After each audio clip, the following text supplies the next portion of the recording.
नमस्कार दोस्तों, मैं शिक्षा शास्त्री लालब्रत शर्मा आचार्य। दोस्तों, आप मेरा वीडियो देखते हैं तो मुझे बहुत अच्छा लगता है, और जब देखते हैं तो थोड़ा सा ना उसको ना सब्सक्राइब करिए, शेयर करिए और कमेंट भी करिए कि हमने क्या गलतियाँ की। मैं बहुत बड़ा कोई विद्वान आदमी नहीं हूँ, आप ही की प्रेरणा से मैं सीखता हूँ और तब मैं बोलता हूँ। ऊर्जा मिलती तो मैं पढ़ता हूँ, तब मैं बोलता हूँ। ठीक है, तो दोस्तों आज हम आए हैं सारनाथ, और मेरा मन कई दिन से कर रहा था कि भगवान बुद्ध पे एक जो है अलग से वीडियो बनाऊं। और वीडियो बनाने का अभिप्राय ये है कि मैं बताना चाहता हूं कि देखिए बुद्ध क्या थे, बुद्ध कैसे थे, कैसा इतिहास रहा और कैसे यहाँ से बुद्ध का जो है विनाश भी किया गया। लेकिन ज्ञान कभी मरता नहीं है और सत्य कभी हारता नहीं है। सत्य जो होता है ना वो परेशान तो होता है, लेकिन पराजित नहीं होता। दोस्तों आज हम आपको बताएंगे सारनाथ के बारे में। सारनाथ आज चलते रहो, सारनाथ भगवान बुद्ध के बारे में। तो बता दें, हम भगवान बुद्ध के जन्म से स्टार्ट करते हैं। भगवान बुद्ध का जो जन्म है वो 563 ईसा पूर्व लुम्बिनी ग्राम में हुआ था। हालांकि उस समय वो नगर था, अभी लुम्बिनी एक शहर हो गया है। तो लुम्बिनी में जो उनका जन्म हुआ था, और 563 ईसा पूर्व उनके माता का जो नाम था वो माया देवी था। बहुत अच्छी महिला थी, जैसे ऐसे पुत्र को जन्म दिया हो। और उनके पिताजी का नाम था सुशोधन। लेकिन 5-7 साल की आयु में ही उनके माँ जी का देहांत हो गया है। देहांत कहेंगे, स्वर्गवास हो गया है। लेकिन उनके धर्म जाएंगे तो उनको आप कहेंगे कि परिनिर्वाण हो गया है। और उसके बाद चलते हो, उनकी जो माता जी एक दूसरी थी, गौतमी माँ थी, उनका नाम था प्रजापति गौतमी। और प्रजापति गौतमी के ही उनकी सौतेली माँ थी वो, मतलब उन्हीं की दूसरी पत्नी आप कह सकते हैं, या मौसी ऐसे कह सकते हैं। तो उन्होंने उनका पालन पोषण किया। ऐसा कहा जाता है, ऐसा इतिहास बताता है कि भगवान बुद्ध जो है उनको जब छोटे थे वो तो आप जानते होंगे जिसको कहते भविष्यवाणी वक्ता, एक आए थे ऋषि या पंडित उनको कहिए। वो आए और भगवान बुद्ध के बारे में कहें कि ये लड़का जो है भविष्य में अगर ये गृह त्याग कर देगा, या तो बहुत बड़ा बुद्ध बनेगा या तो फिर बहुत बड़ा सम्राट बनेगा। तो उनके पिता को चिंता होगी, सुशोधन को। तो उन्होंने कहा क्यों इसकी व्यवस्था पूरा ऐसे घर में की जाए, राजमहल में किया जाए, इसको बाहर छुड़ाया जाए, क्योंकि बाहर का दुनिया देखेगा तो जो है इसको। तो मैं बता दूं, भगवान बुद्ध जो है, भगवान बुद्ध के उस समय जब वो 16-17 साल के हुए तो उनके अगल बगल इतनी लड़कियों को रखा गया, कम से कम सोचिए कितनी नौकर वो दासियाँ,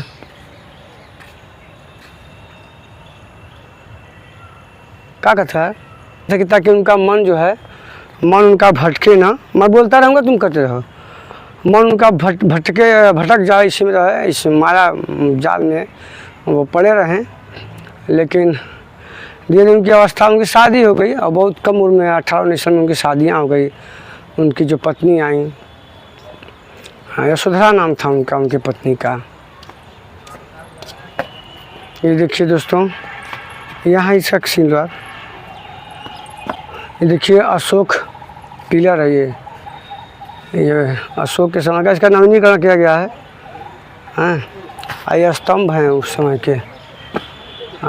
देखिए ये अशोक के द्वारा ही बनवाया गया था। ये वो चीज़ें हैं, कहीं इसका लिखा नहीं आर्टिकल। ये इस पर लिखा है कि उत्खनित अवशेषों पर बैठना और चलना मना है।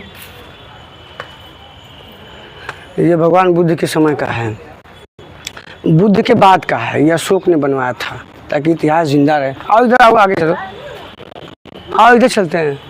ए लड़के चलो इधर। देखिए ये अशोक द्वारा सब बनवाया गया है। अशोक से पहले बिंदुसार, हालांकि बिंदुसार तो नहीं कहेंगे, लेकिन अशोक ने ही, क्योंकि बौद्ध धर्म का अशोक ने बहुत प्रचार किया था। यहाँ तक कि उसकी जो लड़की थी संघमित्रा, वो लंका गई थी इसका प्रचार करने के लिए। तो हम कहाँ थे? तो हम यहाँ थे कि भगवान बुद्ध जो है, हाँ, तो इतनी उनको इतना माया में फंसाया गया, लेकिन जो जैसा होता है, जैसा कहा जाता है वैसा हुआ। और उनकी शादी हुई, कोई लड़का हुआ, उस लड़के का नाम राहुल था। दूसरे में बता दूँ, ये चीज़ है जैसे कि यहाँ पे बौद्धिस्ट बौद्ध संगतियाँ जानते होंगे, आप पढ़े होंगे, इतिहास पढ़ते होंगे, जानते होंगे, बौद्ध संगतियाँ हुआ करती थी। तो छोटे छोटे ग्रुप हुआ करते थे बौद्धों के, तो ये वही बनवाया गया है। यहाँ पे देख रहे हैं, यहाँ बैठते रहे होंगे उस समय के जो भिक्षु रहे होंगे, तो यहाँ पे बैठे, सही आ रहा है ना ये?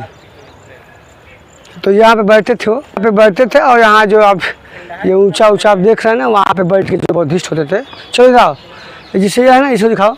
और यहाँ बैठ के जो मेन भिक्षु होते थे वो यहाँ पे उपदेश किया करते थे, अपने बौद्धों को, हाँ, भिक्षुओं को उपदेश देते थे। हाँ, तो हम कहाँ थे? हम यहाँ थे कि देखिए सब इसी समय का बनाया हुआ है, यही इतिहास है दोस्तों। इस इतिहास को बहुत तोड़ा गया है, बड़ा मरोड़ा गया है, लेकिन सच्चाई कभी छिपती नहीं है। जितने भी ST-OBC हैं, मैं आपको बताना चाहता हूँ, ये सारे ST-OBC भगवान बुद्ध को मानने वाले का परिवार था, सभी बौद्धिस्ट थे। हमारे जो पूर्वज हैं वो सब बौद्धिस्ट थे, लेकिन इतिहास को तोड़ा गया, हमारे धर्म को नष्ट किया गया, हमें एक ऐसे धर्म में डाला गया जो आज से हम लोग बंधे हुए हैं। ये देखिए ऐसे खम्भे बने मिलेंगे आपको, ऐसे ही यहाँ पे जो है बुद्ध जो है। आइए हम यहाँ पढ़ के सुनाते हैं स्पीकर। बिट्टू को बुला तो। मतलब कितने साल का डिफरेंस था? कितने साल का डिफरेंस? अरे यार, बुद्ध के मरने के बाद अशोक का जन्म हुआ है, कहा बढ़िया रहा। बुद्ध के समय जो थे वो थे अजातशत्रु थे। बुद्ध कहाँ थे? कितने साल का डिफरेंस होगा? अरे यार, कम से कम 80-70 साल का। अशोक का धर्म कौन सा था? किस धर्म के थे? बौद्धिस्ट थे वो, बौद्ध को मानते थे। कौन? मतलब बताया गया कि तुम कैमरा चला? हाँ, बताया गया था, मतलब वो एक्सेप्ट किए बुद्ध धर्म, लेकिन वो तो बुद्धि थे। जब उतना युद्ध किया उन्होंने, इतनी हिंसा हुई ना, हाँ। उस हिंसा में जो अशोक जो पिघल गया, तो उसे धर्म परिवर्तन का मन बनाया, और उसे जाके जो बौद्ध धर्म है उसको कबूल किया, और उसके साथ और उसकी जो लड़की थी संघमित्रा ने बुद्ध का बौद्ध धर्म का बहुत प्रचार किया, और लंका तक उसका प्रचार किया। और आज लगभग 10-12 देशों में जो है बुद्ध को लोग मानने वाले हैं। चाइना हो गया, मलेशिया हो गया, जापान हो गया, ये सब सारी जो चीज़ें हैं, इसका नियम को बताओ। हाँ, आओ दोस्तों, ये बताओ, लिखा तो है, ये समूह भगवान बुद्ध के ध्यान साधना, मैंने आपसे पहले कहा था। देखिए वही है, यहाँ पे वही भिक्षुओं को जो बैठ के इस ऊँचे पे बैठ के जो है बुद्ध ज्ञान दिया करते थे। बुद्ध के जो भिक्षु थे, देखिए वही लिखा भी है, ध्यान साधना स्थल निर्मित एक विशाल मंदिर का भग्नावशेष ह्वेनसांग वही है जो चीनी यात्री था, 6वीं शताब्दी में आया था वो। तो इसकी ऊंचाई लगभग 61 मीटर है। इसकी मोटी दीवारों को देखकर इस पर बने भव्य मंदिर की कल्पना सहज ही हो सकती है। 18 मीटर की भुजा है। काले वर्गाकार आधार पर बने इस मंदिर का प्रवेश द्वार पूर्व की ओर, जिसके सामने एक आयताकार मंडप विशाल प्रांगण बना हुआ है। प्रांगण अलंकृत ईंटों की सज्जा, ये वही है जैसे यहाँ मैंने कहा ना कि वो बुद्ध जो होते थे तो भिक्षु आते थे, तो यहीं ज्ञान दिया। तो हम कहाँ थे? हम वहाँ थे। हाँ, कि जो उनका तो ऐसा ही हुआ। और 29 साल की अवस्था में अपने जो है, देखिए मैं आपको बता रहा हूँ, लोग कहते हैं बुद्ध के गुरु नहीं है, मैं बता रहा हूँ कि बुद्ध के कितने गुरु थे। तो जो बुद्ध थे, बुद्ध के गुरु जो थे उनका नाम था कलाम उनका उनके गुरु थे। उन्होंने उनको सांख्य की शिक्षा दी थी। सांख्य समझ रहे हैं? उसी सांख्य का दूसरे अध्याय में भगवान गीता ने दूसरे अध्याय में सांख्य का प्रयोग किया है। ऐसा कहा था कि सांख्य के जो सांख्य के जो जन्मदाता थे उनका नाम था कपिल। सिद्धों में मैं कपिल हूँ, ऐसा कृष्ण कहते हैं गीता में कि सिद्धों में मैं कपिल हूँ। और उसी सांख्य जो है अलार कलाम ने उनको शिक्षा जो है सिद्धार्थ को दिया था। एक गुरु हो गए। चलो आगे बढ़ो। आओ। मतलब क्या बोलते हैं? हाँ भाई, यहाँ पे हाँ स्तूप नहीं है। यहाँ पे जो बुद्ध जो होते थे ना, जो भिक्षु थे, तो यहाँ ज्ञान लेते थे इसे बैठ के, योगा साधना ये सब जो सीखे, ये फाइकांडो ये सब बनाया कि मतलब इसके अंदर कोई है नहीं ना? नहीं, ऐसे कुछ भी नहीं है, ऐसे ही से बनाया गया था। उनके बिहार है, सब बिहार उनके हैं। नहीं देखिए, और दूसरे सुनो यार, सुनो और ये हाँ, और एक राजगीर के थे, उनका नाम था रुद्र। रामपुत्र से शिक्षा उन्होंने ग्रहण की थी, मतलब 2 गुरु हो गए। मतलब बुद्ध बनने से पहले सिद्धार्थ ने 2 गुरु किए थे। हाँ, दोनों से शिक्षा ज्ञान लिए थे, और एक जो है आपको बताया सांख्य की शिक्षा लिए थे। चलो हम आगे बढ़ते हैं। हाँ, अच्छा क्या नया क्या बताएंगे? वेनसांग। हाँ। वेनसांग जब यहाँ आया था तो यहाँ के चीनी यात्री फयान भी आया था, वेनसांग भी आया था। उन्होंने अपने हिसाब से यहाँ देखा और देखे कि हर जगह बहुत बिहारी वहाँ था। उन्होंने इसकी व्याख्या अपने किस पुस्तकों में उन्होंने किया, ऐसा है। चलो आगे बढ़ो। तो कहानी में टोको मत, कहानी आगे बढ़ने दो। तो क्या हुआ कि भगवान बुद्ध 29 साल की अवस्था में उनका जो सारथी था उसके साथ बिहार करने चले गए, जा रहे थे बिहार करने। चलो आप आगे बढ़ो। तो बिहार करते हुए जब जा रहे थे तो उन्होंने 4 लोगों को देखा, बीमार आदमी, मरे हुए आदमी को, और एक रोगी आदमी को, और एक जो देखा उन्होंने एक शांत बैठा हुआ किसी वृक्ष से, एक जो संत हैं, साधु हैं, ऋषि हैं, महात्मा हैं। तो देखा तो उनसे पूछते थे क्योंकि उनका ज्ञान नहीं था, ज्ञान तो बहुत था उनके पास। ये सब कहानियाँ बनाई जाती दोस्तों क्योंकि ज्ञान नहीं था। 2 गुरु किए थे कि उनके पास ज्ञान नहीं था, समाज का चेतना नहीं थी उनके अंदर, सब कुछ था उनके अंदर। ये सब बातें बनाई जाती हैं। तो आगे बढ़ो। तो जब वो चले वहाँ से, इधर चलो, इधर से चले, उधर आओ, इधर से। बिट्टू इधर चलो यार, तुम कहाँ रुक रहे हो? दोस्तों ये जो मेरा भांजा ना बहुत दुष्ट है, कैमरा चला रहा है तो लोग। हाँ, तो क्या है ना दोस्तों, तो जब बुद्ध जब चले तो 4 लोग मिले, बीमार, बूढ़ा और एक लाश। तो कहने का मतलब पूछ रहे कि क्या है? तो कहीं बूढ़ा है, मर जाएगा। ये क्या है? तो बीमार है, इसे दुखी है। और ये क्या है? तो कहें तो मर गया, इसका जो लाश लेके जो जा रहे हैं इसको जला देंगे। लेकिन जब वो आगे बढ़ते हैं और आगे बढ़ते हैं तो देखते हैं कि एक जो है बहुत शांत आदमी बैठा हुआ है एक वृक्ष के नीचे जो है, और खूब उसके जिससे मंडल पे खूब आभा मंडल उसकी चमक रही है। तो उन्होंने कहा ये कौन सा पुरुष है? ये तो बहुत शांत पुरुष हैं, हाँ, बड़े अच्छे पुरुष हैं, इनको तो दुख नहीं देखा, उनको नहीं बीमार देखा, कि बात स्वस्थ है। कि तो ये ऋषि हैं, तो ये क्या कर रहे हैं? तो ये कर रहे हैं, ये सत्य की खोज कर रहे हैं, परमात्मा की खोज कर रहे हैं। तो बुद्ध ने वहीं अपना रोटिया का मंडल उसको दिया कि बेटा तुम जाओ घर, और अब हम भी सत्य की खोज में जो है चलेंगे। किधर चले जाओ? उधर से, इधर से आओ आओ। तो क्या हुआ, बुद्ध जाते हैं और बुद्ध जो है ना बहुत साधना करते हैं, बहुत ऋषियों से पूछते हैं कैसे परमात्मा खोजेगी, कैसे आत्मा खोजेगी। उनको उन्होंने जो बताया लोगों ने उन्होंने सब कुछ किया। देखिए, कुमार देवी अभिलेख की विषय वस्तु, कन्नौज के शासक गोविंद चंद्र देव की पत्नी कुमार देवी का अभिलेख है, 1908 में उसको किया गया। तो बात की बात है दोस्तों, इसको छोड़िए, इधर आइए। आप इधर चल रहे हैं। लिपि प्रारंभिक नागरी भाषा संस्कृत है, और इस अभिलेख के प्रथम 2 श्लोकों में देवी वसुंधरा एवं चंद्रमा की स्तुति की गई है। तत्पश्चात 11वें श्लोक में कान्य कुंज आधुनिक कन्नौज, इधर कैमरा करो, राजा गोविंद चंद्र देव 1125 दोस्तों, 1114 से 1154 तक ईस्वी में। मतलब मैं यही कहता हूँ हर बार, मैं मेरे जो आप वीडियो देखते हो मैं कहता हूँ कि जो संस्कृत है, जो उसकी व्याकरण आई थी वो 10वीं शताब्दी में आई थी। लेकिन बताया था कि जो व्याकरण किताब है अष्टाध्यायी, वो जो आई थी वो 322 ईसा पूर्व, जब महान अनपद यहाँ शासक थे, नाई समाज थे वो, और महान अनपद उनके जो मित्र थे उनका नाम पाणिनि जो है अष्टाध्यायी जो है किताब लिखी थी, व्याकरण की थी, और उस किताब में 1000 पद क्रियाएँ थी, अभी 4000 हो गई हैं। तो ये जो है तो गड़ा गोविंद, मतलब आप कह सकते हैं, मैंने कहा कि 10वीं शताब्दी में व्याकरण आई, हिंदी 10वीं शताब्दी में आया है, और ये 1114 की है। आगे बढ़ो दोस्तों, ये स्तंभ है। स्तंभ क्या कहेंगे, जैसे आपने देखा ना जो सिक्का होता है, जो सिक्के पे जो शेर बना होता है 4 उसी से टूटा हुआ ये है, उसी का एक खम्भा है, ये 2 खम्भे हैं। चलो आगे बढ़ो। हाँ, तो हम कहाँ थे दोस्तों? हम यहाँ थे कि जो ब्राह्मी लिपि या जो चंद्रदेव ने बनवाया था वो थी। और उसके बाद मैं बता दूं तो बुद्ध जो है जाते हैं और साधना करते हैं, लेकिन काफ़ी सारे जो उनको बताया गया, जो चीज़ उनको बताया गया उन्होंने वो सब कुछ किया।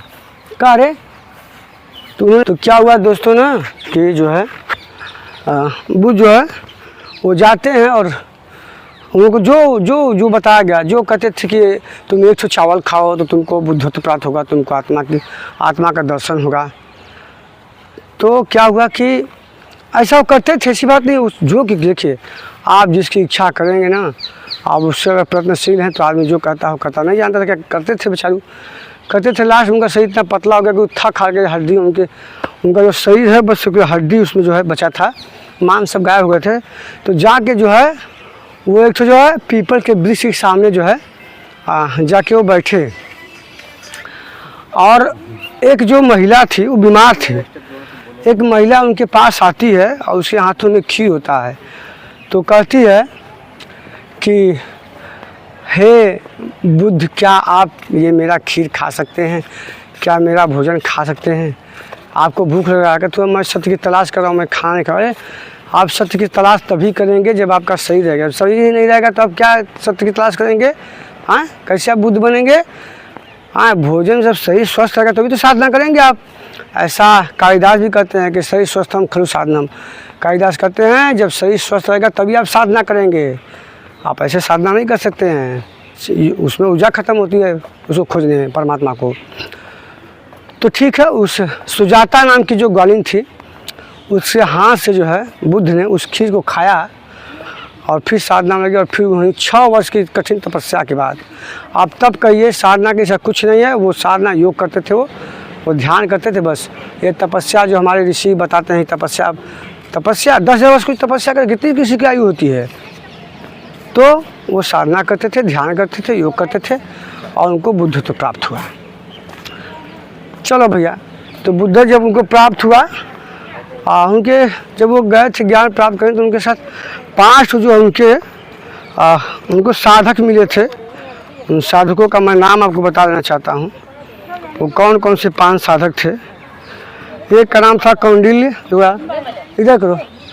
एक का नाम कौंडिल्य था, और एक का था बप्पा, सादिया, दूसरा, तीसरा, और महानमा और असागी। ये 5 जो थे उनके साथ जो है वो भी ध्यान करते थे, तो उनके साथ बुद्ध करते थे। लेकिन हुआ क्या कि ये सब ना बुद्ध की इतनी तपस्या कठोर देख के सब भाग गए। कहे तो बुद्ध मर जाएगा, अपने मरेगा और हमें को भी मार देगा बुद्ध। हाँ, ये तो खा भी नहीं रहा है, पी भी नहीं रहा है, 2-4 चावल खा रहा है, तो सब भाग जाते हैं। लेकिन जब बुद्ध को बुद्धत्व प्राप्त होता है तो सबसे पहले वो सारनाथ आते हैं, जिस जहाँ ये वीडियो बन रहा है दोस्तों, यहीं सारनाथ में आते हैं। हाँ, और सारनाथ में जब आते हैं तो सबसे पहले उन 5 जो है, ऐसा लिखा था कि 5 ब्राह्मणों को ज्ञान दिए बुद्ध ने। ऐसा इतिहास हमारा लिखा गया है, लेकिन ऐसा कुछ है नहीं। वो सब 5 जो थे वो बुद्धिस्ट थे, वो मतलब पहले से बहुत जानते थे। लेकिन ऐसा कहा था कि 5 ब्राह्मण थे, कोई ब्राह्मण नहीं था। मैंने उसका नाम लिया, किसी ब्राह्मण का नाम ऐसे नहीं रहता, जैसे मैं बता रहा हूँ। कौंडिल्य, वस्पा, भादिया और महानमा और सागी। किस ब्राह्मण का नाम होगा सागी? नो, नेवर, इतिहासगत लिखा गया है। तो वो 5 जो साधक थे, उन 5 साधकों को भगवान बुद्ध ने यही सारनाथ में ज्ञान दिया। मैं वो वीडियो आपको दिखा दूंगा, वहाँ का मैं वीडियो बनाऊंगा तो आपको दिखाऊंगा कि वहाँ पे और भगवान ने अपना जो ज्ञान दिया, और उनके ज्ञानों को जो है त्रिपिटक की किताब है, विनय त्रिपिटक। और त्रिपिटक में 3 खंड है। एक का नाम विनय पिटक है, और एक का नाम है सूत्र पिटक, और एक का नाम है अभिनव पिटक। इन तीनों में उनके बुद्ध के ज्ञानों को जो है संग्रहित करके त्रिपिटक बनाया गया है। ठीक है, त्रिपिटक के ही कौन? तो हाँ, बता दे आपको ये भी क्लियर कर दे कि भगवान कौन, जाति तो हम नहीं बताएंगे, ये बता दें कि वो शाक्य मुनि थे। वो शाक्य क्षत्रिय थे। आपको बता दें शाक्य होते हैं ना, वो सब यहाँ पे आज के परिवेश में इसको मौर्य लोग लिखते हैं, शाक्य होते हैं। उनको शाक्य क्षत्रिय, मौर्य जो कोयरी होते हैं ना, उनको ऐसा कहा जाता है। मैं आपको एक नया उदाहरण देता हूँ। एक गाना था, कभी राम बन के कभी श्याम बन के प्रभु जी चले आना। जो गायिका हैं उनका नाम तृप्ति शाक्या है, और जिस वंश है उसी वंश से भगवान बुद्ध थे। चलो भाई आगे बढ़ो। तो ये सब चीज़ें हैं, और मैं आपको बता देना चाहता हूँ कि भगवान बुद्ध जो है, भगवान बुद्ध की 4 संगतियाँ हुई थी। एक भगवान बुद्ध के समय तो थे, तो उनका जो एक हुआ करता था ये था प्रथम सदगई 463 ईसा पूर्व हुआ था और उस समय ये काम राजगृह में हुआ था। आज जो इसके अध्यक्ष थे और उनका नाम था कश्यप। और जो उस समय रहा था वो अजात शत्रु था। अजात शत्रु का मतलब था जिसका कोई शत्रु ना हो, उसको अजात शत्रु कहलाता है। ठीक है दोस्तों। और दूसरी जो हुई थी वो 363 ईसा पूर्व हुई थी, ये वैशाली में हुई थी। और सबकामी जो है इसका अध्यक्ष थे और कालाशोक के समय हुआ था। वही कालाशोक जिसको महानंद पद्म के समय वो उसकी हत्या होती है चाकू से मार के, और बाद में वो महानंद पद्म यहाँ का शासक बनता है। और तीसरी होती है 355 ईसा पूर्व। अब ईसा पूर्व मैं बोल रहा हूँ तो इसका मतलब है ईसा के जन्म से पहले की मैं बात बता रहा हूँ आपको। ठीक है। और ये पाटलिपुत्र में हुई थी और उस समय था कौन राजा? अशोक था। मतलब आप कह सकते हैं अशोक का जो जन्म है, भगवान की जब मृत्यु, भगवान बुद्ध की जब मृत्यु, उसके बाद लगभग 200 यहाँ जो है 200 और 245 वर्ष बाद बुद्ध अशोक का जन्म हुआ है, जिसने अशोक ने बुद्ध के लिए बहुत कुछ किया, बहुत उनके धर्म का प्रचार करवाया और बहुत से शिलालेख बनवाए। 14 शिलालेख उसके मिलते हैं अभी तक। ठीक है दोस्तों, इधर से निकल जाते हैं। तो ये सब चीज़ें हैं। और जो चौथा हुआ था जो चौथा हुआ था वो ईस्वी की प्रथम जो शताब्दी थी उसमें हुआ था। और किसके समय में हुआ तो बता दूं, ये कुंडल ग्राम में हुआ था। उसको कुंडल ग्राम भी कहते हैं, उसको कुंडल वन भी कहते हैं। और जो था वो अश्वघोष था, पुष्यमित अश्वघोष था उसके समय। और उसका जो राजा था उस समय जो शासक था वो कनिष्ठ था। और वही कनिष्ठ था जिसको महानंद पद्म ने हराया था, वो बहुत चक्कर दिया था, उसको भी महानंद पद्म ने हराया था और एक विशाल साम्राज्य की स्थापना की थी। हाँ। और मैं दोस्तों को बता दूं, जो बुद्ध धर्म में होता है, जो भिक्षु होते हैं वो जाते हैं और वो घर से बाहर गृह त्याग करके जाते हैं। जैसे सन्यासी होता है, जैसे भिक्षु होता है। हाँ। और एक होता है उनमें अगर आपको बहुत संगति में जाना है तो आपका जो है उपसंपदा संस्कार होता है, उपसंपदा संस्कार। उसमें क्या होता है, 15 साल की आपकी आयु रहेगी तो आप जाके बुद्ध में आप शामिल हो सकते हैं। ऐसा लिखा गया है, ऐसा कहा गया है। हाँ। अब ये चीज़ें हो गई। और जो भिक्षुक होते थे वो बौद्ध धर्म का प्रचार करते थे। ठीक है। हाँ चलो आगे बढ़ो, इधर से। हाँ।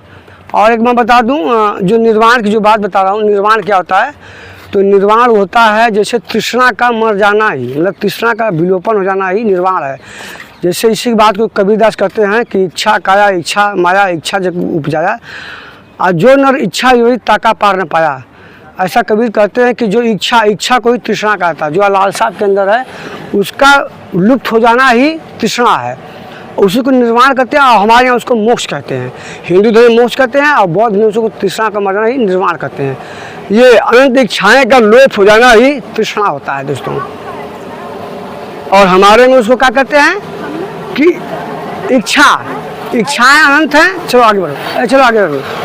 तो इच्छाएं अनंत हैं, इच्छाओं का अंत हो जाना ही तृष्णा होता है। हाँ। इसी भगवान श्री कृष्ण कहते हैं, इसी को कृष्ण गीता में भी कहते हैं कि जो अनंत जो इच्छाएं आपके अंदर हैं, इच्छा के बाद इच्छा, अगर मोक्ष की है आपके अंदर कि मुझे मैं सब करूँगा मुझे मोक्ष हो जाएगा, तो अगर मोक्ष की भी अगर कामना करते हैं कि मोक्ष, तो मोक्ष भी एक इच्छा है। इसका ना मोक्ष का भी मरना, नष्ट होना ही सही है। क्योंकि कृष्ण ऐसा कहते हैं कि यदा यदा धर्मस्य ग्लानिर्भवति भारत अभ्युत्थानम् अधर्मस्य तदात्मानं सृजाम्यहम्। तो कहते हैं कि जब जब धर्म की हानि होगी तब मैं यहाँ पे जन्म लूँगा। चलो यार, जब धर्म की हानि होगी तब मैं यहाँ जन्म लूँगा। और ऐसा क्यों करते हैं? क्योंकि उनके अंदर ये भावना ही नहीं है कि अब मुझे मोक्ष चाहिए। ये होता है मूल मोक्ष। मेरी बात समझने का प्रयास करें दोस्तों। वो कहना चाहते हैं कि ऐसी भी कामना करना एक इच्छा है। अगर इच्छा हमें मोक्ष की है तो भी एक इच्छा है। और इच्छा काया इच्छा माया इच्छा जग उपजाया, और जे नर इच्छा योगी ताका पार न पाए। इसे इच्छा का अंत करना ही निर्वाण है, उसी का नाम मोक्ष है। लेकिन मोक्ष की भी कामना करना भी एक इच्छा है, तो इसलिए मोक्ष की कामना न करें आप, और वे इच्छा अपने अंदर रखे ही नहीं। उसी को निर्वाण कहा गया है, उसी को मोक्ष कहा गया है। और गीता में कृष्ण कहते हैं कि यदा यदा धर्मस्य, मतलब ऐसा कहते हैं कि मेरे अंदर वो इच्छा, मोक्ष की भी इच्छा नहीं है। इस बात से इस लोग को ये सिद्धि होती है।